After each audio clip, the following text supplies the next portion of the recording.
Hi everybody and welcome back to Living Between Paychecks Kitchen. I'm Oz, that's Jack. And it has been a while. And it's been a while. The holidays is over, we're back, and now everybody's been broke because you had to buy that random little knick-knack for your cousin that you only see once a year and you really don't like her, but you had to do it.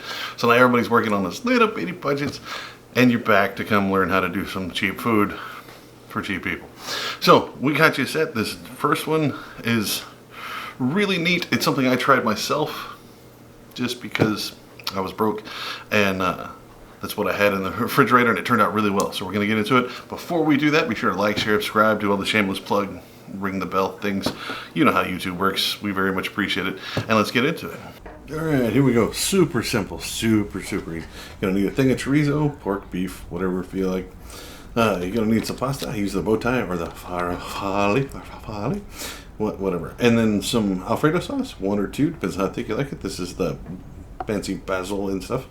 And then whatever vegetables you want to put in. I use onions, usually mushrooms. These are the mushrooms from the Asian market. I can't pronounce what kind they are. I have no idea what they are either. But they work really well. So get you some water. Just get it to boil for your pasta. So go ahead and let it start. So my green onions and my mushrooms, go ahead and wash those first. Always wash your fruit and veg, man. I'm only going to use about half of these, so go ahead and just take a big knife and slice these off. These are really good, and I really like them. They're small, they're super tender, they hold the flavor. I enjoy it. But they're just so awkward and weird to cut. So just cut the tops of them off, get the stems of the next one, just the edges of it, and leave that bottom part. It's got like wood or something that grows on. We need to figure out what the hell these mushrooms are. Yeah, and it's like a seaside mushroom from what I understand. And then slice up your green onion. Don't keep the roots. Get all that stuff. And get ready for that. Set it aside. Now your chorizo comes in this pressurized tube. Like I expected this to pop like a balloon. And pop. It. Yeah. Oh, I'm so compressed with it. Now take this whole thing of chorizo and just let it slurp into the pan there. Get all the chunks. Now there's going to be pieces hidden in the little things. Be sure to pull those out. Get your heat and put it about medium high. Now you want to break up this chorizo log here and kind of press it around. So again, it's non-stick skillet. Use a wooden or a plastic spatula. We enjoy our bamboo with. Works really well. Squish it and push it around. Make it look like it was on the bottom of your shoe. That chorizo, it doesn't look appetizing when it comes out. Sorry, there's just nothing you can do with scrape off it. It's going to stick to your spatula no matter what you do. And it's pre-seasoned, so you really don't have to worry about anything. So go ahead and add your mushrooms and your greens in there. Let that start cooking up because you want those to kind of cook down. You want them to stand out. Just kind of push them around. Everything sticks to your spatula, so you kind of just get a knife and scrape it off. Trying to hide the chorizo with vegetables there. Yeah. So once you get this all boiling up, you can use like half to 3/4 of the bag, depending on how much pasta you make and how many people. I usually use about half. To go in here, get that covered up, let it stir. Like, be sure to keep stirring your chorizo and veggies there. And once you get it where it's nice and liquidy, where there's not like chunks of anything, go ahead and turn it down to a simmer. Let it simmer while it's sitting in there. While it's waiting, now you're just waiting on your pasta.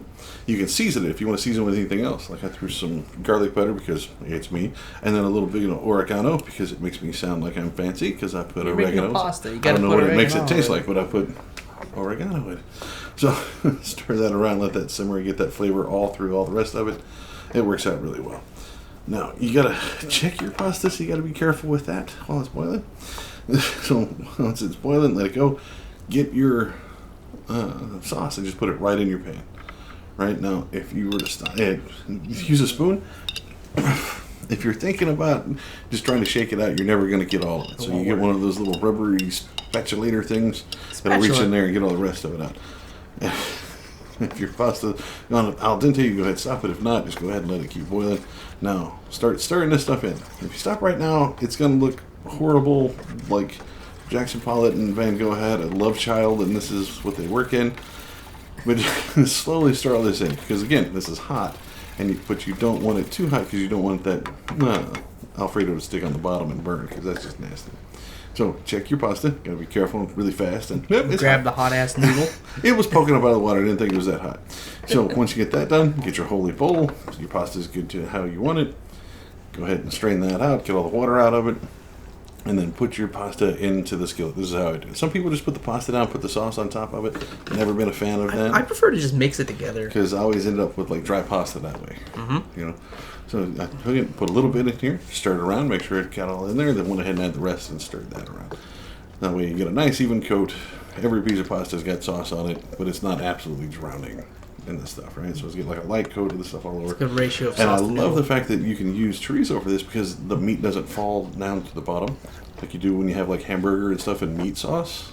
You know, the heavy ingredients go to the bottom and you miss that. So the first couple of bowls or first plates or whoever goes first gets a lot of sauce and noodles, but not a lot of the meat stuff. The chorizo breaks down and goes through all of it.